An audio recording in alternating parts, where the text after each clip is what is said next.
Somebody threw out this barbecue. I dragged it home by strapping this wheel together with some garbage bags. I'd filled the top of this barbecue with other scraps to drag home. Wires from a lighting fixture, Christmas lights,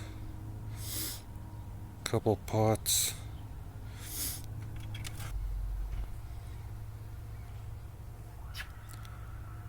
This was a piece of copper I found on something else, and